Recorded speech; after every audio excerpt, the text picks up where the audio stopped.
Okey, so record kita dah bermula. Saya akan terus masuk ke apa?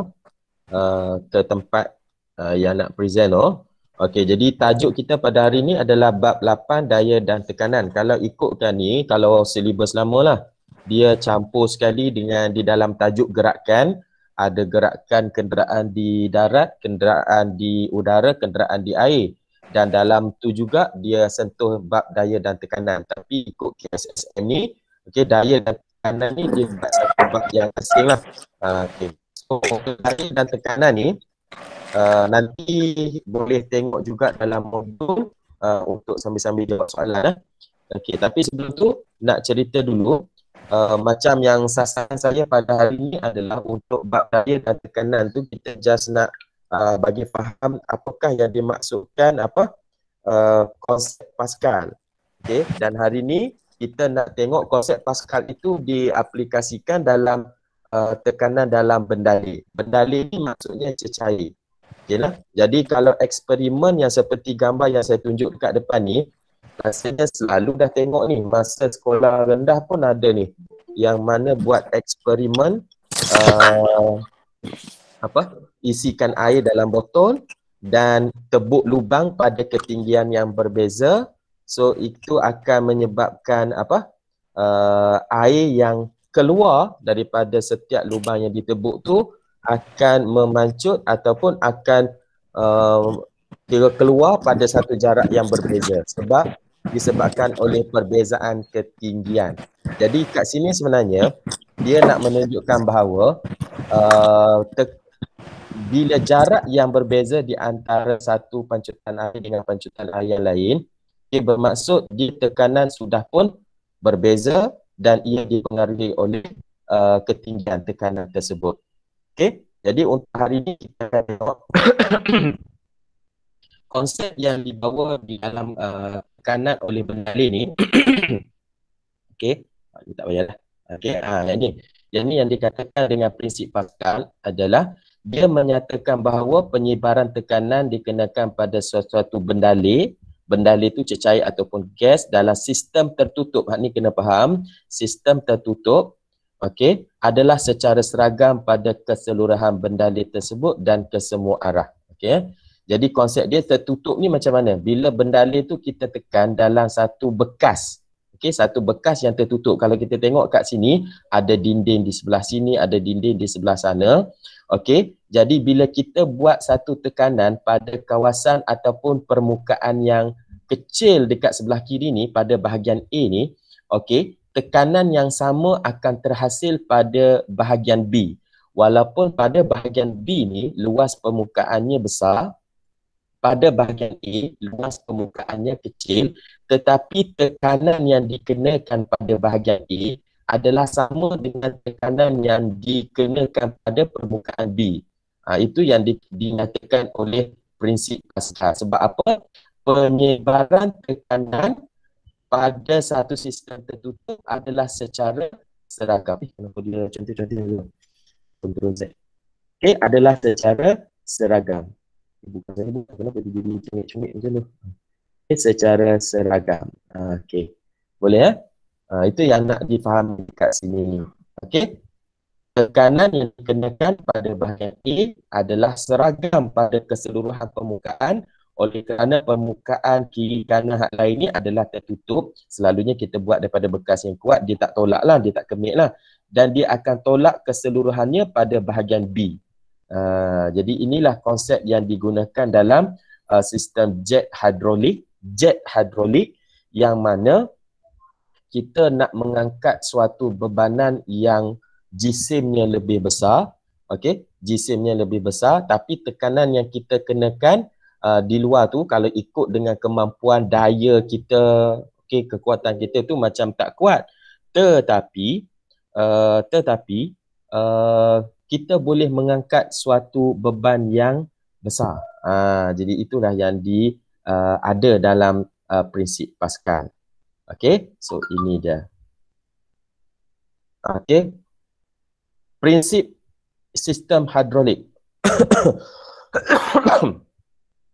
kat sini yang 10 Newton ni, okey, 10 Newton ni ini adalah merujuk kepada daya lah, bukan tekanan lagi. Nanti kita akan tengok rumus untuk dapatkan tekanan. Daya yang dikenakan di sini, di bahagian kiri ni, 10 Newton sahaja. Tapi luas ombuhnya, luas permukaan yang dikenakan daya tersebut adalah 2 cm persegi sahaja. Okey, luas permukaan kita nak angkat nanti adalah 100 cm persegi dan confirm bebannya lagi besar lah kalau tengok kat sini. Okey, jadi macam kita cakap di peringkat awal tadi, dekat slide yang awal tadi tu, walaupun dekat sini permukaannya kecil, okey, tekanan pada bahagian A dengan tekanan pada bahagian B tetap sama. Ya, sebab apa yang Pascal kata tadi, penyebaran tekanan adalah seragam. Jadi bila menggunakan konsep tersebut, maka kita boleh kenakan tekanan pada permukaan yang kecil dengan menggunakan daya yang ada ini untuk mengangkat beban. Beban ni merujuk kepada daya lah, daya yang akan diangkat tapi permukaannya luas. Okey. Jadi untuk itu rumus ini adalah sangat penting. Okey, rumus ini adalah sangat penting. Apa rumusnya? Iaitu rumus untuk mencari tekanan, iaitu daya, ni yang penting ni, daya bahagi dengan Allah. Daya bahagi luas permukaan. Okey, daya bahagi luas permukaan. Okey. Jadi tekanan belah kiri, daya yang belah kiri bahagi luas dia. Kalau tengok contoh tadi, 10 bahagi 2 cm padu. Okey. Jadi tekanan hak belah kanan sebenarnya adalah daya bahagi luas yang kat sana. Okey. Iaitu kalau ikut kat sini pengiraannya daya macam seolah-olah kita tak tahulah kan. Okey. Daya kat sana mesti, jadi tekanan belah kiri, tekanan belah kanan jadi sama. Maka sebelah kiri daya bahagi luas, belah kanan pun daya bahagi luas.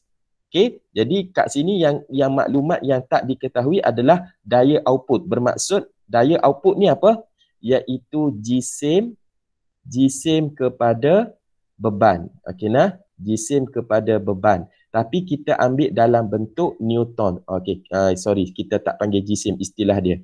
Kita panggil berat. Sebab berat dalam unit Newton. Kalau jisim dalam unit gram. Okey nah, kita ambil dalam unit berat Newton. Nanti kita convert lain. Okey, bagaimana nak menukar Newton kepada gram ataupun Newton kepada kilogram. Itu kita tengok lain. Selalunya untuk daya output ni dia merujuk kepada berat beban. Okey ya. Okey, jadi kita cuma gunakan kemahiran matematik saja kat sini. Oleh kerana kalau ikut contoh soalan tadi, daya yang dikenakan belah kiri 10 Newton, luas 2 cm padu, sama dengan tekanan belah kanan. Daya yang nak dikira, luas dia dah bagi 100, kita tukarkan rumus matematik itu, letak daya output yang nak dicari itu di depan, maka kita pun dapatlah berat beban iaitu 500 Newton. Okay, jadi kesimpulan kat sini, apa yang awak perlu catat adalah rumus untuk tekanan. Apa dia rumus untuk tekanan? Daya bahagi luas. Okay, nah. Sebenarnya untuk soalan ni, bila KSSM ni, dia dah macam cepat sangat tau. Okay, kalau dulu kita akan belajar satu-satu. Tekanan, daya bahagi luas. Kita akan duk kira lah. Tekanan, daya luas semua ni. Tapi sekarang ni dia dah macam laju terus lah. Okey, iaitu tekanan awal ataupun tekanan di sebelah kiri adalah sama dengan tekanan belah kanan, okey, dalam satu sistem. Allah, mana mas? Okey nah, dalam satu sistem. Tekanan yang di sebelah kiri sama dengan tekanan yang di sebelah kanan. Okey, terus dia buat kat situ. Sebab apa? Dekat sebelah kiri ni daya bahagi luas. Okey, yang sebelah kanan ni pun nak cari tekanan dia adalah daya bahagi luas. Okey. Allah. Daya bahagi luas. Okey. Boleh sama. Oleh kerana sistem ni bersambung, maka daya yang sebelah kiri dengan sebelah kanan tu adalah sama. Itu je lah konsep dia. Tapi kalau tempat lain, sistem tu, keadaan tu dia tak bersambung. Jadi kita tak boleh buat sama lah. Maksudnya contohnya kat sini dia ada pemisah di tengah-tengah ni. Ada pemisah di tengah-tengah ni. Okay, kita tak boleh buat persamaan lah. Okay, ada lagi yang baru masuk. Siapa ni? Fatin baru masuk. Okay, jadi kita tak boleh buat persamaan. Okay, hanya sistem yang bersambung sahaja. Okay, seterusnya kita tengok aplikasi. Hak ni dah. Okay, hak ni dah. Ingatlah, untuk pentingnya hari ni, antara target saya adalah pelajar-pelajar boleh mengingat rumus ni. Tekanan iaitu luas bahagi daya. Luas bahagi daya. Daya bahagi luas. Ingatlah, daya bagi luas. Okey. Jadi yang seterusnya untuk hari ni nak tengok beberapa alat yang menggunakan prinsip Pascal. Okay, nah? Prinsip Pascal apa tadi? Ni ulang lagi sekali sebab ada yang baru masuk nah. Apa itu prinsip Pascal? Apa itu prinsip Pascal? Iaitu tekanan dikenakan pada bendaleh satu sistem tertutup, ia adalah seragam pada semua arah. Pada semua arah selagi sistem tu bersambung. Okey nah? Macam saya cakap tadi, kalau sistem ni ada blok dekat tengah, tak boleh pakai lah. Okey nah? Tapi sekarang ni dia bersambung. Jadi bila bersambung, tekanan dekat A sama dekat B. Kalau kita buat tekanan dekat B, samalah yang kena dekat A. Sama Okey. Okey, seterusnya kita tengok aplikasi-aplikasi Pascal dalam kehidupan harian. Okey. Jadi kita biasa tengok kot dekat klinik gigi, kerusi-kerusi yang boleh baring, dibaringkan, ditegakkan dan sebagainya. Okey, ni kita biasa jumpa. Lepas tu kerusi sama ada nurse ke doktor yang duduk tepi kita ni, ataupun kerusi dekat pejabat pun ada, dekat mana-mana bank pun ada, kejap tinggi, kejap rendah. Okey, ada prinsip tekanan dia tu. Okey, jadi kat sini ada 3 contoh. Harap-harapnya yang saya rasalah yang paling mudah nak hafal, okey, adalah sistem jack hidrolik untuk aplikasi konsep Pascal ini. Jack hidrolik. Okey. Brake hidrolik dengan brake disc dia tak sama nah. Okey, kebanyakan motosikal kalau dulu-dulu cukup popular dengan brake disc. Okey. Kalau brake disc ni macam mana? Ada sekeping macam piring tu yang duduk dekat tayar motor. Okey, yang tu kita panggil brake disc. Okey Jadi bila kita tarik brake ataupun tekan brake, okey, dia punya brake pad tu akan mengepit, okey, akan memegang disc tersebut. Itu kita panggil brake disc. Okey. Jadi untuk brake hidrolik ni, okey, selalunya kenderaan-kenderaan besar pakai yang ni, okey. Brake hidrolik ni, okey, kita akan adalah istilah nanti bila kita jumpa minyak brake. Okey, dekat kereta ke apa ke, minyak brake. Yang mana bila brake ditekan, okey, brake ditekan, tekanan itu akan dihantar kepada bendaleh. Bendaleh yang dimaksudkan itu adalah minyak brake. Dan bila minyak brake itu dikenakan tekanan, dia akan bawa pergi ke dekat tayar, menyebabkan dekat tayar itu berlaku tekanan juga. Dekat tekanan, bila berlaku tekanan kat situlah menyebabkan tayar akan berhenti daripada berputar. Bukan tarik guna dawai macam basikal. Basikal bila kita tarik brake, dia dawai dalam saluran brake tu. Okey. Tu ada dawai, dia pakai dawai sistem macam tu. Okey, yang ni dia pakai cecair dan kita panggil kalau kenderaan tu minyak brake lah. Okey. Okey, seterusnya ini adalah sistem jack hidrolik, kita dah sentuh tadi. Okey, yang ini gambar. Ya, okey.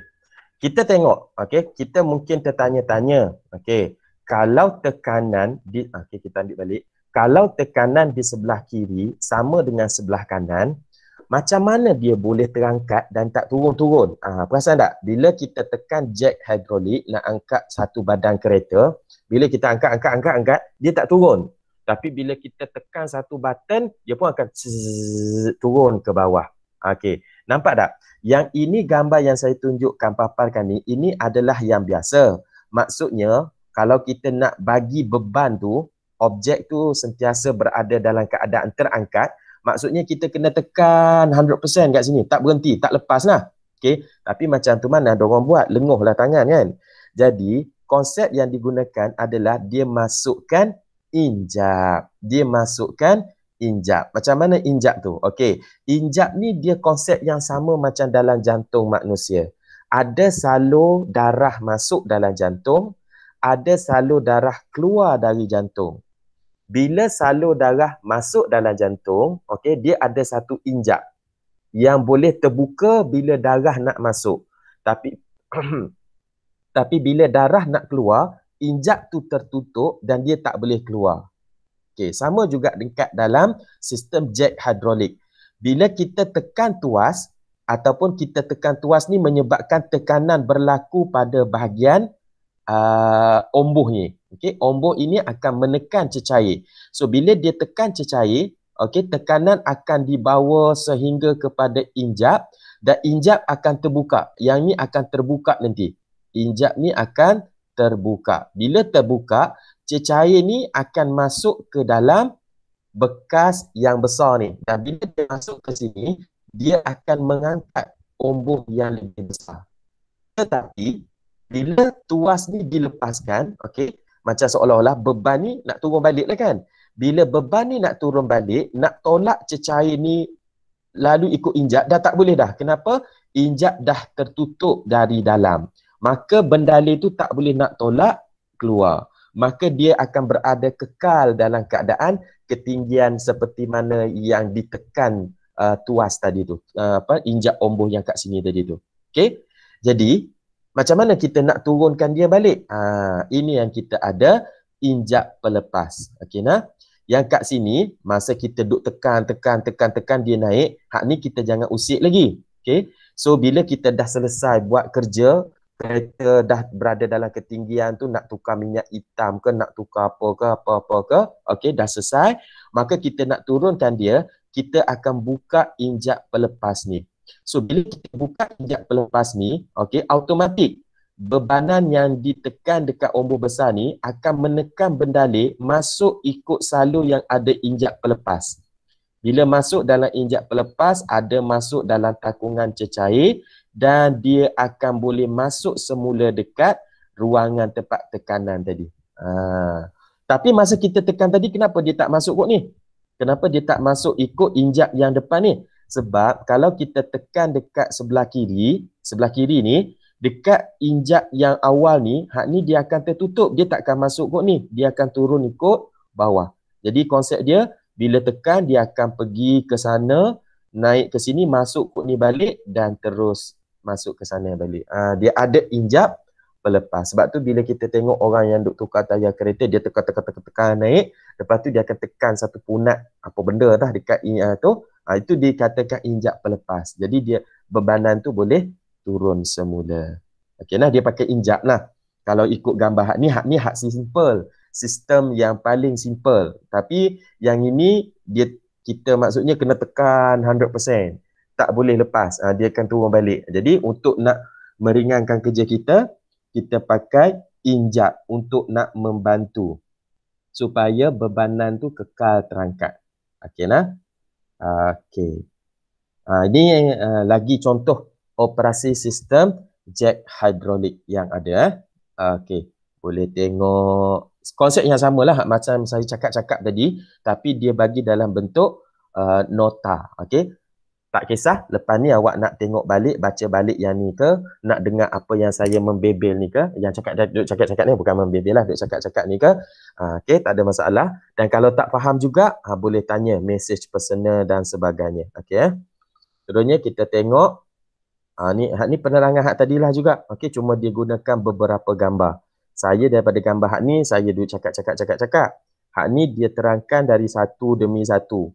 Tuas ditolak ke bawah. Dia cakap tuas ditolak ke bawah, cecair bergerak ke sana. Okey. Lepas tu duduk dalam keadaan peguh, lepas tu dia akan lepaskan balik, cecair bergerak. Okey nah. Okey, ini sistem brake hidrolik yang saya cakap tadi. Okey. Bila kita tekan brake, kita bukan tarik atau tolak dawai. Okey ya. Kita tekan cecair, bendalih yang kita sebut tadi, minyak brake. Okay, so bila minyak brake ditekan, dia akan tolak pergi dekat kawasan brake. Brake tersebut akan membrake lah. Okay. Okay, menekan brake, dia akan mencengkam disk dan sebagainya. Brake pad akan mencengkam disk. Okay. Ni konsep dia sama. Okay.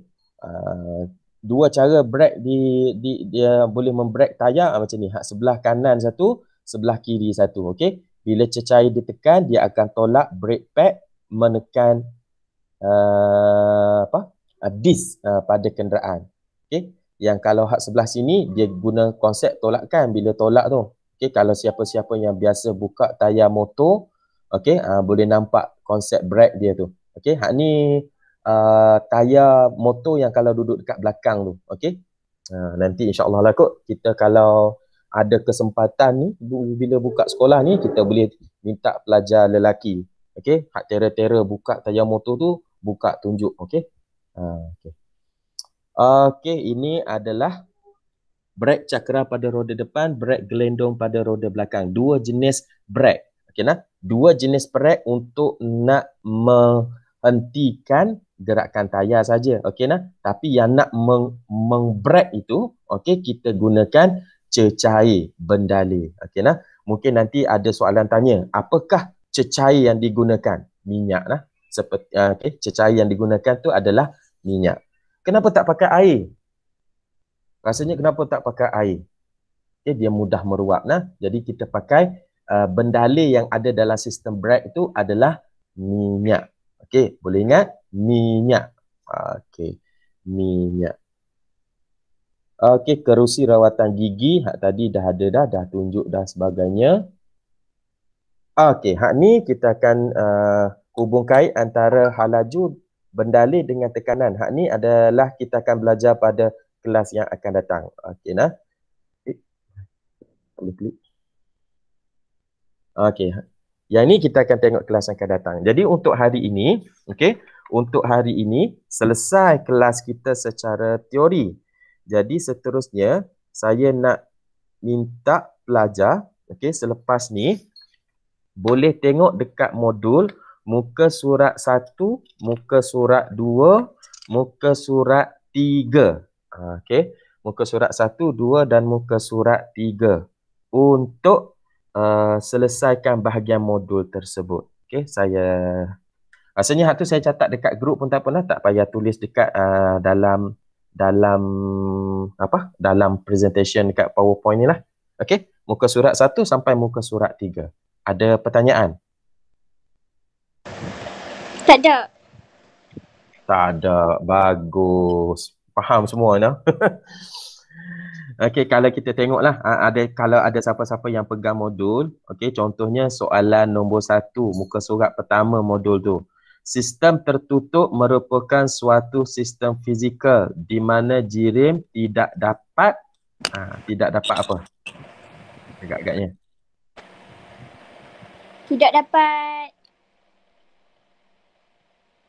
Tidak dapat berubah tidak dapat tekanan apa? Tidak berubah keadaan fizikalnya. Sebab cecair yang berada dalam sistem tu, dia perlu kekal. Dia tak boleh berubah bentuk. Macam kalau contoh kita nak guna bendalih je dalam tu. Jadi kalau bendalih, tiba-tiba dia bertukar jadi pepejal. Maksudnya bila kita tekan brake, benda tu dah jadi pepejal. Dia akan bergerak tak? Tak boleh bergerak kan? Sebab tu mesti duduk dalam satu sistem tertutup. Okey. Jirim tidak dapat berubah bentuk. Dia cuma jirim berubah bentuk, jirim tidak dapat keluar. Dia mesti duduk dalam sistem tu. Okey. Kalau kita tengok yang nombor 2, okey. Saya kembali ke sini.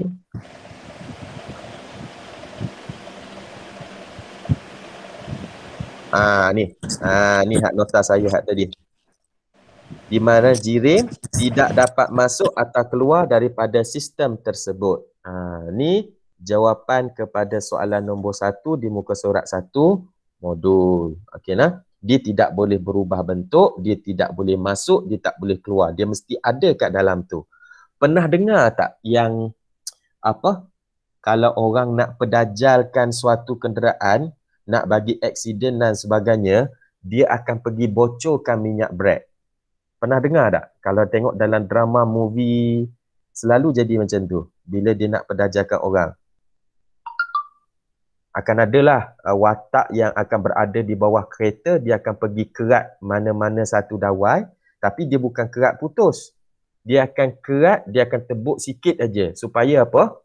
Bendalih dalam minyak brake tu akan keluar sikit demi sikit. Jadi bila kenderaan tu dah bergerak, mungkin dah bergerak lama, jauh dan sebagainya, minyak brake dalam tu, bendalih dalam tu dah makin kurang. So bila makin kurang, pengguna kereta tersebut tekan brake, okey, bila ada pipe yang bocor, saluran yang bocor, agak-agaknya bendalih tu boleh pergi tekan brake dah. Tak boleh lah kan? Dia akan keluar ikut tempat yang bocor. So bila bendalih tersebut, minyak brake tersebut keluar ikut tempat yang bocor, maka brake tak berfungsi. Maka orang kata istilah apa? Brake tak makan. Jadi dia macam tu lah. Bergerak dalam keadaan kelajuan macam tu lah. Okay? Sebab tu kena ada sistem tertutup. Jirim tidak dapat masuk atau keluar daripada sistem tersebut. Okey, jadi hak lain-lainnya, soalan nombor 2, nombor 3, 4 dan seterusnya, cuba-cuba jawab dahulu. Okey, boleh rujuk balik dalam video yang saya ada ni. Okey, ataupun perlu ke saya send slide PowerPoint saya ni dalam group untuk nak buat rujukan. Kok mudah nak buka lah. Perlu tak? Sebenarnya dalam buku teks pun ada. Okey. Okey nah, nanti saya akan send. Siapa-siapa yang perlu boleh download. Kalau tak perlu, rujuk buku teks pun tak apa. Tengok video pun tak apa. Okey nah. Okey. So jadi saya akan stop sharing sebelum keluar daripada Google Meet ni. Just nak tahu siapa yang ada bersama untuk online hari ni. Fatin, Fitrah, Zalika. Tadi nampak macam ada Luqman. Akmal Ridwan tu. Akmal apa? Akmal ke Luqman? Akmal Haikal. Akmal Haikal lah. Sebab saya tadi rasa macam admit seorang. Sebab dia singkatan tu. Akmal Haikal lah. Okey, tak apalah, kita anggap dia hadir secara online jugalah. Nak buat macam mana dah dia terkeluar. Okey, so Fatin, Fitrah, Zalika dan Akmal Haikal. Okey, so selesai untuk hari ni. Memang awal lah. Okey, 11.40 je. Tapi saya tak nak beban-bebankan sangat. Okey, topik pun dah sampai ke hujung-hujung dah. Okey, so cuba jawab latihan muka surat 1 sampai muka surat 3 modul. Okey. Assalamualaikum warahmatullahi. Salam. Cikgu. Ya, saya.